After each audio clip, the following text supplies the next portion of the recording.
What's up, girl? All right. Welcome back, everybody, to episode 30 of the Faith and Whatever podcast. I am your host, who has the providential most, Josh_Carmen on Twitter, joined again by the illustrious Illuminati Paul Crandall. Illuminati confirmed. I don't even know what that means. The Illuminati Paul Crandall. The illustrious Illuminati. Confirmed. Don't get me confused with the other Paul. Very, very, very magnificent Garrett at T Student Life. You don't have a Twitter account, do you, Paul? No. Okay. Smarter than the rest of us. Facebook.com What kind of millennial Paul are you? Crandall. Yeah, There. I think that'll work. Yeah, something around those lines. Just Google Paul Crandall. There you go. He'll probably find something. Although I think he's the CEO of GoPro. So Yeah. I'm not the GoPro guy. And not yet. He's pretty cool though. And then you can connect with Jamothy over at James YUILE. Chris is at Marion Ranch, where he hasn't tweeted since August 16th. Since ever. And or June Keeping track. 16th. Twitter one of the is two. the bathroom wall of the internet. That's so true. We are at facebook.com/faith and whatever. On Instagram as well, where we probably post the most content. You can find us at faith and whatever. Twitter, we are faith the letter in whatever. We don't have a Snapchat, don't have a Periscope, don't have a Path, don't have an Anchor. Do you have We're Steemit? working on those, and we do have a we don't have a Steemit. Oh, I thought we I did. have a Steemit. Go upvote it so Josh makes money. And yeah, it'd be kind of cool. So we are here with an interesting pop topic, and I'm going to go ahead and turn it over to G Rat, let him kind of explain what's going on. All right, so today we are going to talk about nostalgia. We're going to talk about the tool that is nostalgia, how people I remember those use days. it. Those are really good conversations. Oh, okay. How people use it in the media, or how we could even use it in the church to evoke an emotion or a feeling or a time. In context of that is the wildly successful summer blockbuster on Netflix called Stranger Things. And I don't want to seem like we're behind the ball because people were talking about it months ago, but we're going to reference an article that came out yesterday. So calm down, people. Still relevant. People are still Calm talking down, about, Mom. People are still talking about Stranger Things. If you don't know what Stranger Things is a it is a Netflix original. Netflix original, I think 10 episodes. 8 episodes. 8 episodes. And it is a sci-fi-ish, I guess horror. I don't like horror movies. Psychological thriller. Not psychological thriller, science totally. fiction thriller. It's a hard sci-fi psychological thriller. But the reason why people are talking about it is because it was made, it takes place in the 80s, So dumb. but it was also made to feel like it was made in the 80s. Mm-hmm. So the soundtracks, It's poor. actually Netflix is going to release the Show soundtrack. their budget. Yeah, not It'll be good. Netflix first There's ever. unnecessary nudity. No? No. No? How can it be made like an 80s movie? yeah. An 80s, like, think of like The Goonies. But the scary. Goonies. Yeah, that That's has all scary. kinds of unnecessary With an nudity. alternate dimension Yeah. in it. Yeah. So, but the argument is that 14 million people watched this in the first month, and yet Hollywood thinks that remakes and reboots are kind of out. And it's not and don't misunderstand me. It's not a remake or a reboot, but they thought, hey, that vehicle has traveled. That's not what you say. That train has moved. People don't care about the 80s anymore or rehashing old styles. Ghostbusters was a flop, I would think, on most levels. And so yet Netflix comes out kind of under the radar with this super successful show that evokes this kind of 80s nostalgia feeling. So they kind of bucked the trend a little bit, and people are talking about it and really excited about it. And the sequel was, like happens with many successful Netflix shows, season 2 was announced before season 1 was even, well, I guess before it was over. It all comes out in one day at one moment. But before people have finished binge watching it, season 2 was already announced. So the question is, when Netflix utilizes nostalgia, why did they do well? And then when Hollywood has tried to utilize it, they do poorly? Yeah. Is that kind of what you're getting at? Yeah, sure. Thank think you for part- summarizing that. I think part of it, though, is that Stranger Things isn't dependent upon its nostalgia, right? That it's a great story that utilizes nostalgia, and that's an element of its storytelling. But you're talking about Ghostbusters, right? It seemed like Ghostbusters was totally riding the train of hype, right? It was making decisions only to create conversation on the internet.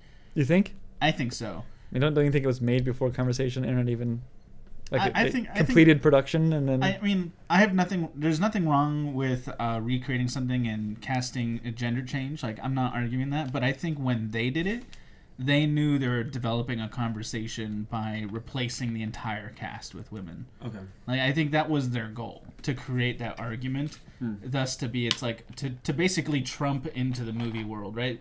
What does Trump do? He creates controversial conversation, right? Trump smash. And that works for Trump. I think they tried to do that with the decisions they made around the Ghostbusters movie. That's my personal And take. Leslie Jones is paying for it dearly. Well, it feels like the Ghostbusters, I think, is a good analogy there to this, or maybe a helpful in the discussion is because where they went wrong, at least how I feel. I love Ghostbusters.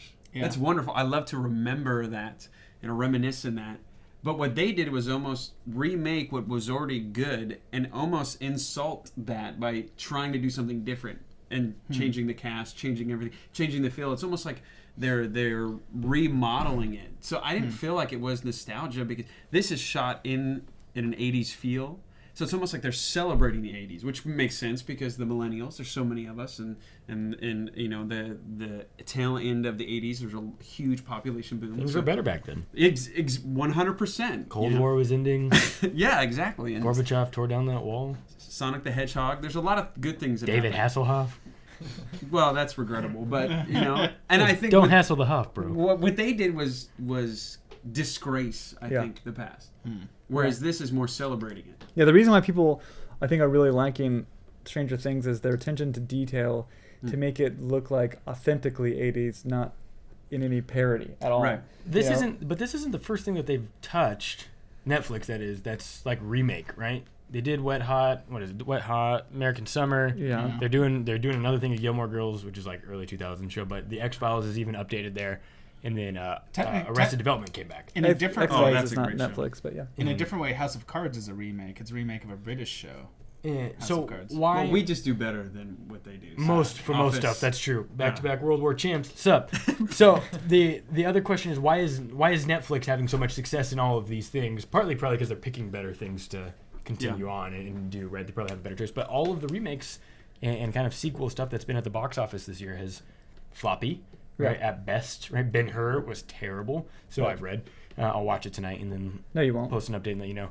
And different story. But yes. So Different story. well, I mean, I can't say it on the air. But anyway, so I have a theory for you. I think they're doing the more risky but also more reward strategy of just dropping junk. was that me? No, that's a sound effect. There's a good sound effect. The more risky but That was risque. but That's the risky rewarding, sound effect. more risky but rewarding strategy of having an idea, going through with the idea, filming it, and putting it out as a completed product. Whereas television right now, what they're trying to do is have an idea, make a kernel version of it, like a pilot, and just seeing if anybody's gonna respond to it and anybody's gonna like it. And whatever they say, let's adjust to what everybody But wants. eight episodes is more than just a pilot, though. Well, that's what he's saying. That's what I'm saying. Oh, They're that taking is a big opposite. risk there because they Opposite of the full movies. story out. Yeah. Got it. Okay. Not yeah, just I'm movies, following. but TV as well. It seems like all the other television channels, what they're trying to do is just Reach the most common denominator. right, and they're just trying to respond to how people are reacting to their own stuff. Whereas Netflix is making a thing, completing it, and putting it out there. This is the thing, and it's our bold idea. And what do you think about the value of the medium that is Netflix, though, as well, right? I love Netflix. I mean, in terms of being able to watch when you want, short increments, right? I mean, the idea of watching something in a 45-minute increment might be easier for our generation as the attention span continues to diminish. But all episodes drop at one time. Yeah, as and knowing opposed that to it's over all on your 8 own schedule, right? months. You don't got to drive to the theater. You don't got to worry. I mean, it is the ultimate lazy man's guide to entertainment. And it's very antisocial though. It's taking away, like when we experienced the show Lost. We love Lost. We would, at our college campus, every Wednesday night, we would all get together. You couldn't watch another episode. All you did was talk about it for a week. Yeah. Then you experience together. You lose something when you can binge watch a show like that. Yeah. I think you lose the depth of the story. You lose the depth of the connections and impact because you're rushing. which it's like matches our speed reading. generation perfectly. Yeah, Like, which is sad. We don't I have think that's any a sad depth or element. substantive Rush anything through to it. us. Yeah, rush through it really fast and Say you've liked it, and then move on to the next one. exactly. Talk about how good Move it on to was. the next photo. Yeah, because Yeah. we don't want to right now the way our culture is consuming media. We don't want to experience something for 6 months. We want to really love a thing for a week. Yeah. And then really love the next thing next week. Except for Peaky Blinders, Chris. That's been just eternally the best show ever. I keep think watching it. one of the things that that this show did really well was it understood that it was going, or they wanted to evoke a feeling that you got when you watched movies and TV shows when you were in the 80s, made in the 80s. I don't know. They weren't trying really hard to, like, say that this takes place in the 80s, but we're going to put, Jay-Z as the soundtrack or whatever. They weren't worried that whether or not people would like, that it would connect with people who are used to modern media and modern music, soundtracks, modern special effects. Even though the special effects are really good, they just kind of owned it that, like, let's do our best to make a show that just happens to take place in the 80s, but also do our best to make it look like you found an old VHS. See, I don't know that I ever anticipated Stranger Things' creation to be something that was intended to blow up as much as it did. Yeah, It strikes me as a show that was meant to be something that was like a cult classic, just a fanatic thing, like a Point Break kind of idea, where it's just like people who knew about it, who loved it, really, really. So I saw people who were They making marketed really well. They Yeah. made you think it was on Etsy, who were making cardboard, worn out VHS covers with Stranger Things graphics on it, and that you could buy it, and I don't know, like a blank VHS was in it, as if Why don't you just go to Blockbuster? Really, this show really was from the 80s. I think it's a little bit. I think the reason why remakes and reboots are kind of flopping is because we're kind of tired of it, and they're not touching on the rebooting it. Like, look at Indiana Jones. What a beloved 80s classic, and they remade it with today as if the main character had aged, that amount of time, those 30 years, and today's cheesy or whatever, today's special effects, today's terminology, and today's ways of making movies, as opposed to let's make a prequel with all new characters and make it feel like you're watching Indiana Jones again. But Indiana Jones was nostalgia to start with. Well, was Yeah, it? it was. Because it was from the 30s? Yeah, it was supposed to be based on like the 30s and 40s adventure movies. Right. Right, but So the problem was when they remade it, they didn't even try and remake it like that. right. Yeah. But the worst part was it was all the same. I mean, it was still Steven Spielberg, The the new same one? guy. Right. Yeah. But he kind of left his own formula. Right. I think the trick is, if you're going to use nostalgia, like let's say you want to use 80s nostalgia, build with bits and parts from the 80s, as opposed to taking a great 80s idea and redoing it. Yeah. And I think, like, for example, another example of that is right now what's really big, at least on the internet, is like chiptune music. People who take like old NES boards. What is that? I don't know that. It's like the Like music from 8-bit? Mario Brothers. I was literally just explaining it. People who take like old 8-bit Nintendo Core. and 16-bit soundboards, and make new music from those soundboards. Right. And it's awesome. It's incredible. Like, there's like a whole trend of Beep, boop, bash, 8-bit and 16-bit music, just like that. basically made with the bits and the parts of that era of gaming music, but new music. Right. And it can actually get quite good. It's pretty interesting, yeah. One thing I noticed, though, and I don't know how we're doing on time, but 13 minutes.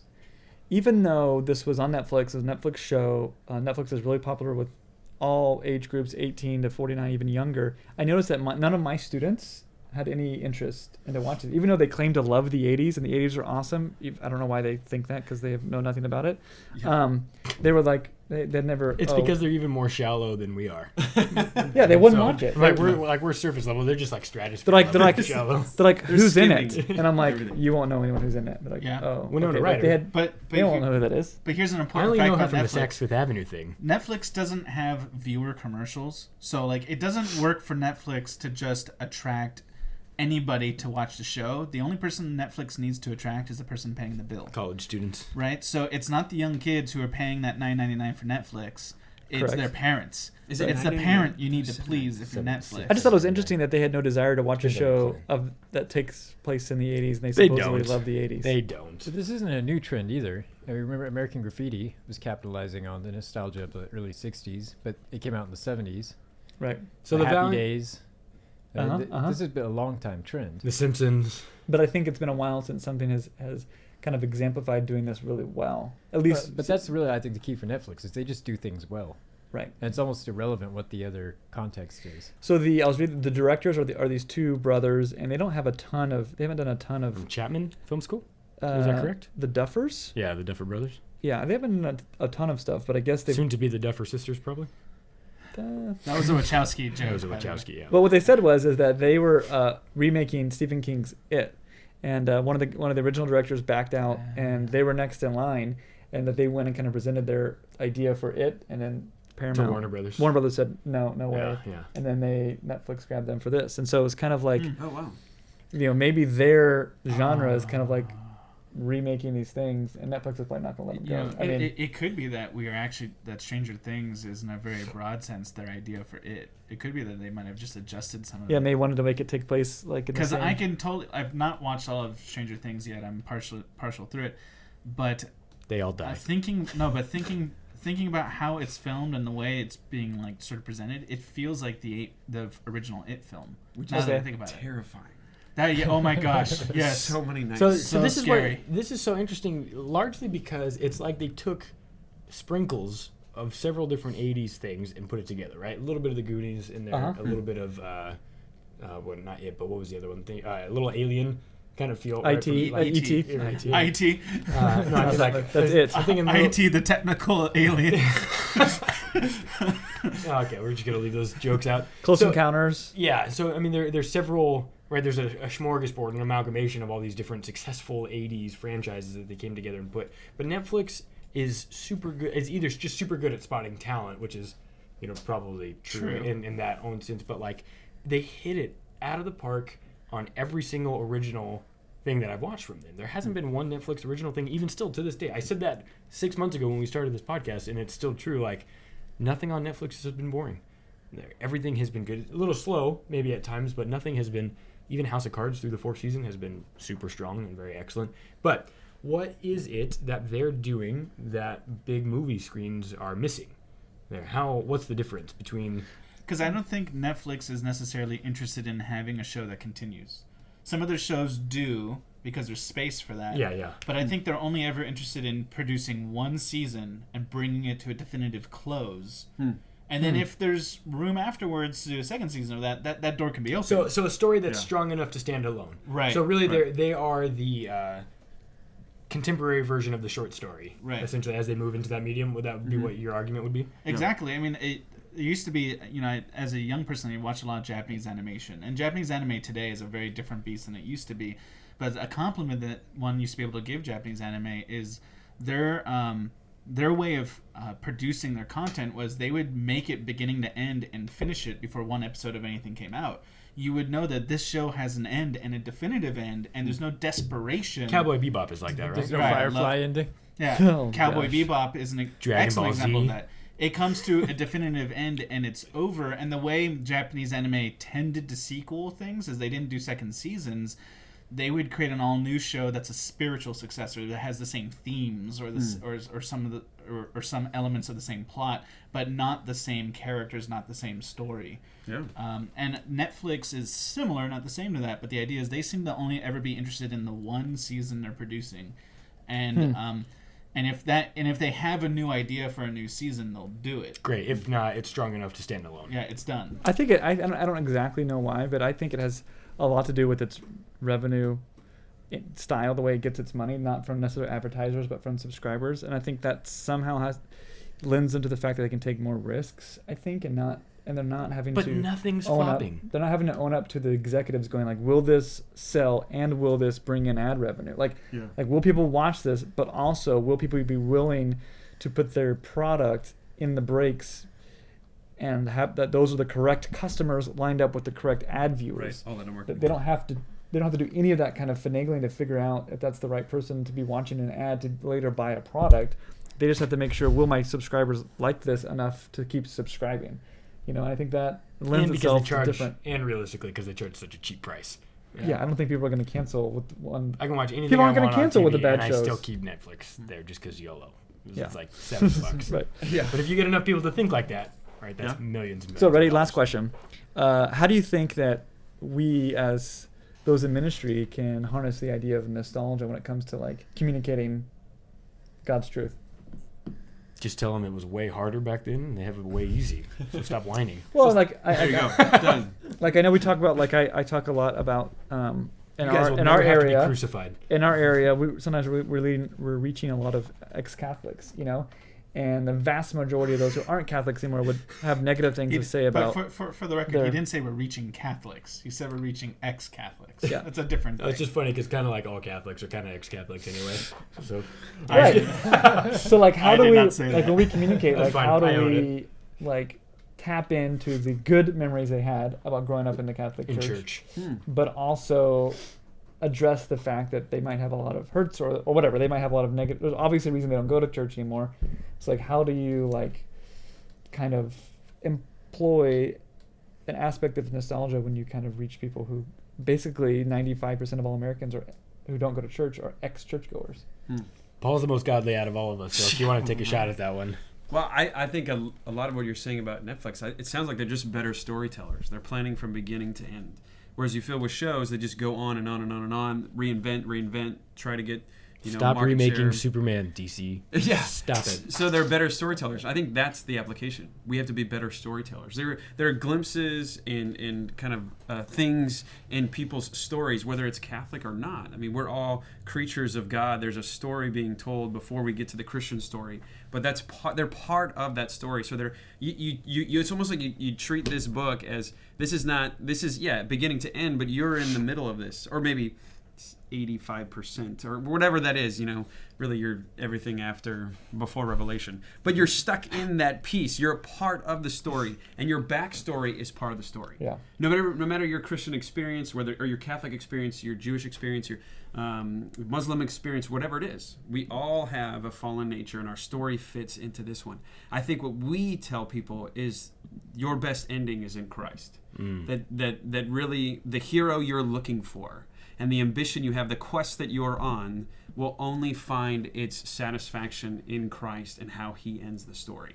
So I think being good storytellers, we don't ignore what you've been before doesn't matter to God. That's not true. Right. There's something there that we need to speak to. I think Paul does that in the book of Acts, that he speaks to these people as if they've been experiencing God to some degree in a fallen way, but they've been experiencing God. But he shows them and turns them and says, here's how the narrative shifts to the good ending. So I think you keep them in the story, let them know that their past is significant in the story, and then show them the happy ending in Jesus Christ.